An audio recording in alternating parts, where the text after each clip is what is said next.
नमस्कार दोस्तों, मैं आपका दोस्त संदीप आज लेकर आया हूँ perquisite second part of salary.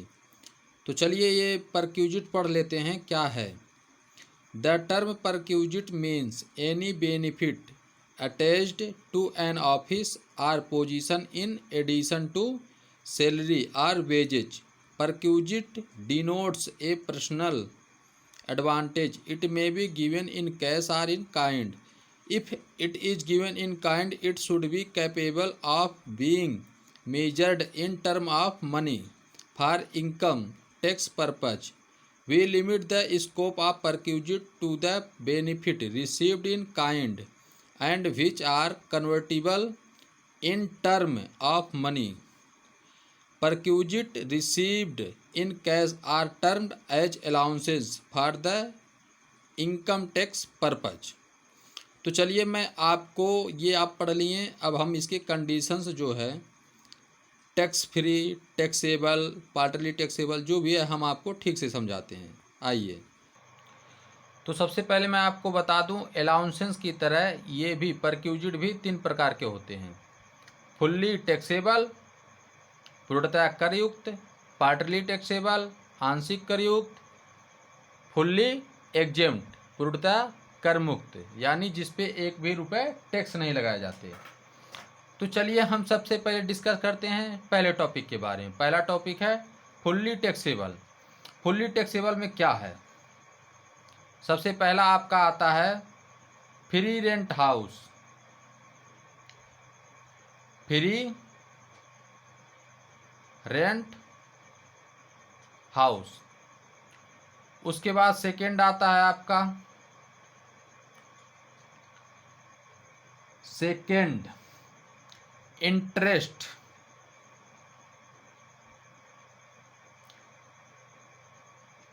ये इसको हम लोन कर देते हैं। लोन, यदि कोई लोन नियोक्ता से आपको प्राप्त हुई है, यानी अगर आप कर्मचारी हैं और आपको आपके नियोक्ता ने 1,00,000 रुपए लोन दे दिया फ्री में कि ले जाइए अपना काम कर लीजिएगा, हम आपकी सैलरी से काटते रहेंगे। तो इस तरह से जो लोन हमें प्राप्त होता है उस पर भी टैक्स लगता है, जो भी उसका इंटरेस्ट होता है उतना निकाला जाएगा। उसके बाद आता है हॉलीडे, हॉलीडे इंजॉयमेंट, इंजॉयमेंट। अब हॉलीडे इंजॉयमेंट, अगर छुट्टी के लिए आपको कहीं मान लीजिए आप नौकरी कर रहे हैं और आपके नियोक्ता ने आपको मनाली भेज दिया, गोवा भेज दिया छुट्टी में आपको घूमने के लिए, तो जो भी खर्चे आएंगे वो फुल्ली टैक्सेबल होंगे। उसके बाद आता है चौथा फ्री फूड। फ्री फूड, अगर मान लीजिए आपको होटल में या किसी पार्टी में, आपको ये पार्टी छोड़ के होटल में अगर मान लीजिए आपको खाना मिलता है, आप कहीं गए उसके बाद आपको फ्री में खाना मिला नियोक्ता की तरफ से, तो जो भी उसका प्राइस होगा, जो उसकी कीमत होगी वो टैक्सेबल होगी आपके लिए। उसके बाद पांचवा आता है आपका क्लब एक्सपेंसेज। क्लब एक्सपेंसेज जो है वो भी टैक्सेबल होगा। उसके बाद use of movable property, movable asset, यदि आपको कोई ऐसी संपत्ति, चल संपत्ति दी जाती है यूज करने के लिए, तो उस पर भी टैक्स लगेगा। जैसे गाड़ी हो गई। अब देखिए गाड़ी की बात कर लेते हैं हम। कार की दशा में क्या होता है, जब खर्चे पर्सनल और ऑफिशियल दोनों खर्चे कौन नियोक्ता वहन करता है, तब क्या होता है स्मॉल कार। स्मॉल कार की दशा में होता है 1800 पर मंथ। अगर आपको फ्री में गाड़ी मिल गई और सारे खर्चे नियोक्ता वहन करता है तो 1800 रुपये पर मंथ। और लार्ज कार की दशा में ये हो जाता है 2400 रुपये पर मंथ। और आपको फ्री में ड्राइवर मिला है आपको घुमाने के लिए या ले जाने के लिए, तो उसकी सैलरी जो होगी 900 रुपये पर मंथ, बेसिक सैलरी, वो टैक्सेबल होगी आपके लिए। और transfer of movable asset, transfer of movable asset. अब मूवेबल एसेट मतलब ट्रांसफ़र क्या, जैसे मान लीजिए कि आपके नियोक्ता ने आपको गाड़ी बेच दी अपनी, 10 लाख की गाड़ी ली थी, उसको 2 साल चलाया, उसके बाद आपको 3 लाख 4 लाख रुपए में बेच दी, तो उस पर हम 20% टैक्स 20% डिप्रिसिएशन निकालेंगे 2 साल का। 2 साल का 20% डिप्रिसिएशन निकालने के बाद जो भी अमाउंट आप जितने का लिए हैं उसको घटाने के बाद जो भी अमाउंट आता है वो टैक्सेबल होगा, उस पर आपको छूट नहीं मिलने वाली। उसके बाद आता है आपका आंशिक करयुक्त। अब आंशिक करयुक्त परिक्यूजिट क्या क्या है, तो सबसे पहले हम देख लेते हैं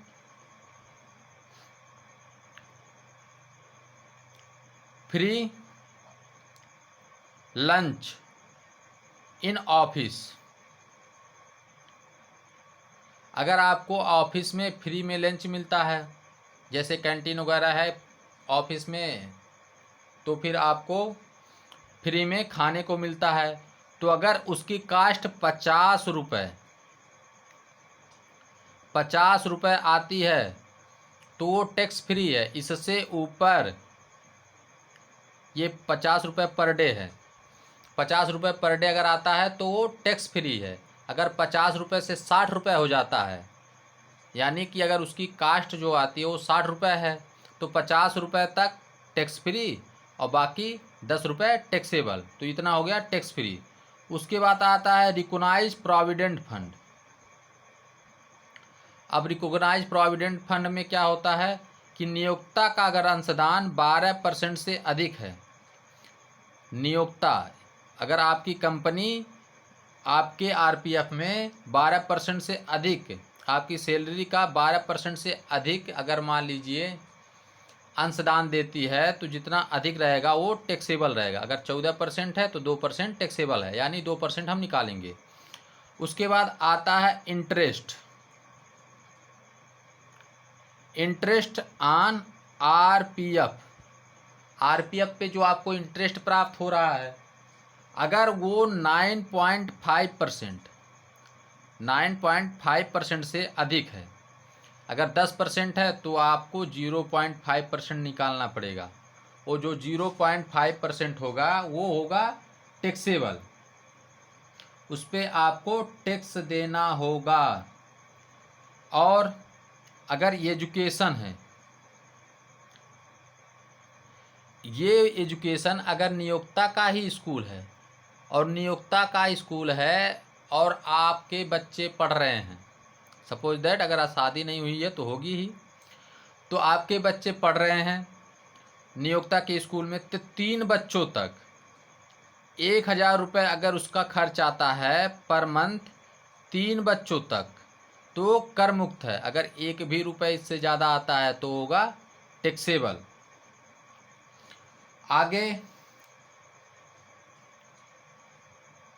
आगे जो भी चीज़ें हैं हम आगे बात करेंगे, बाकी इस स्थिति में हम देख लेते हैं।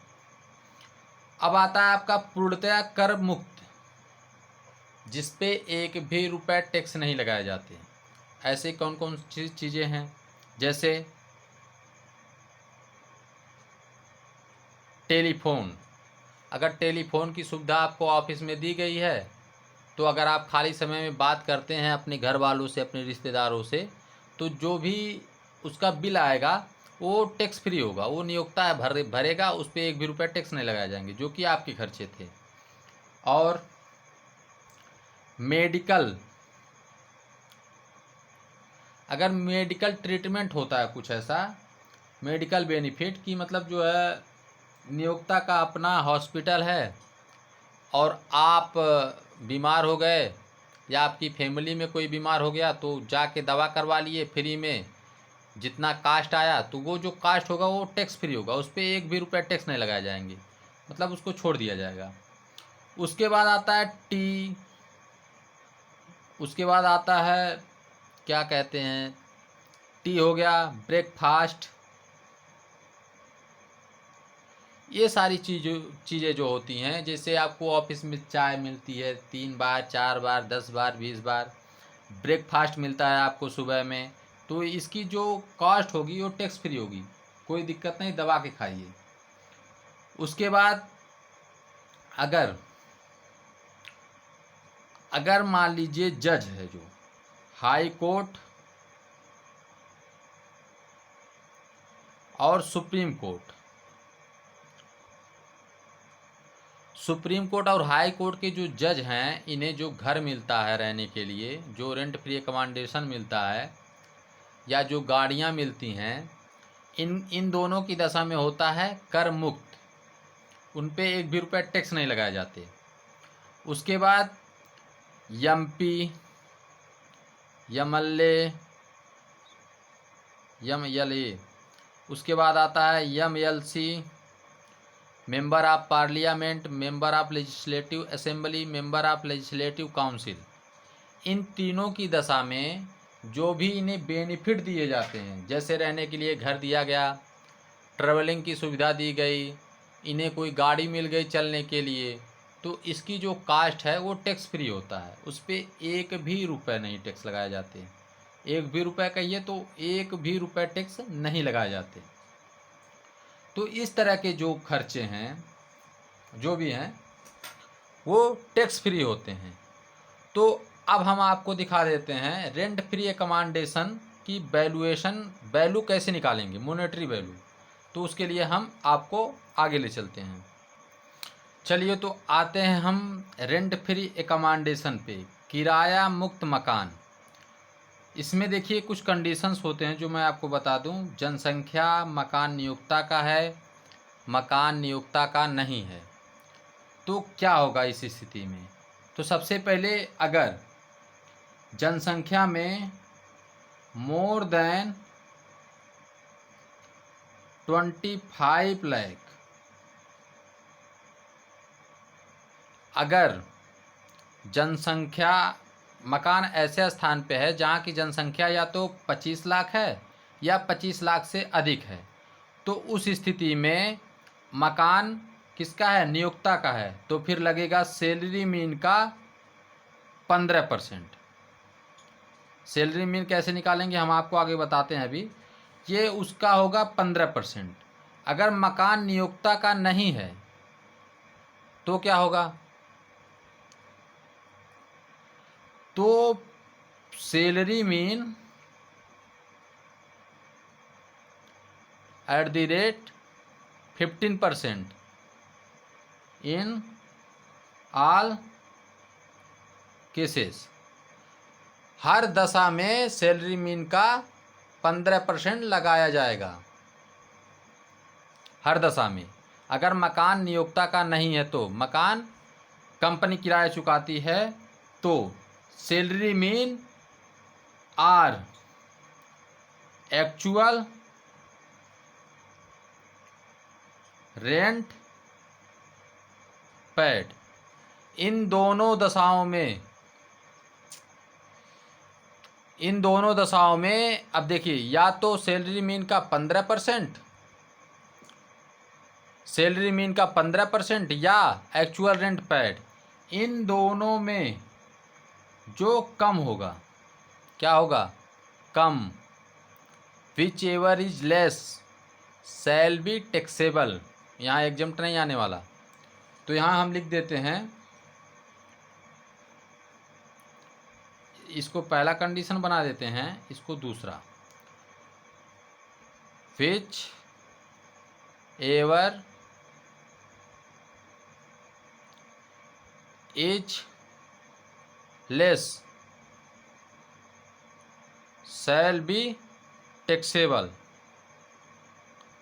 इन दोनों में जो कम होगा, फर्स्ट और सेकंड पार्ट में, तो उन दोनों में जो कम होगा वो टैक्सेबल होगा। अगर मकान कंपनी का नहीं है तो वहाँ पे पॉपुलेशन वगैरह कुछ नहीं देखेंगे, वहाँ पे डायरेक्ट सैलरी मीन बनाएंगे, 15% निकालेंगे, कंपेरिजन करेंगे, उसके बाद जो छोटा होगा उसको रख देंगे। अगर पॉपुलेशन, वो तो आपका स्टेज चला गया। अगर मान लीजिए पॉपुलेशन है less than 25 lakh, less than 25 lakh but more than 10 lakh, यदि जनसंख्या 25 लाख से कम है किंतु 10 लाख से अधिक है तो उस दशा में होगा सैलरी मीन का 10%। अब ये भी ख़त्म। उसके बाद आता है लेस देन 10 लाख। अगर जनसंख्या 10 लाख से कम है तो यहाँ पे होगा 7.5%, 7.5%। अब इस स्थिति में हम आपको बताते हैं सैलरी मीन कैसे बनाएंगे, सैलरी मीन में क्या क्या जोड़ा जाएगा। तो चलिए आते हैं हम सैलरी मीन। यहाँ पे बनाएंगे हम सैलरी मीन। तो सैलरी मीन,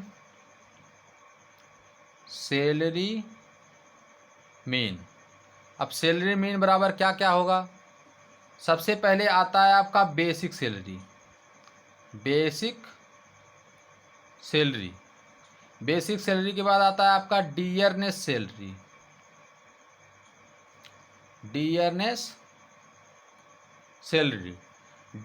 सैलरी के बाद आता है आपका डीए।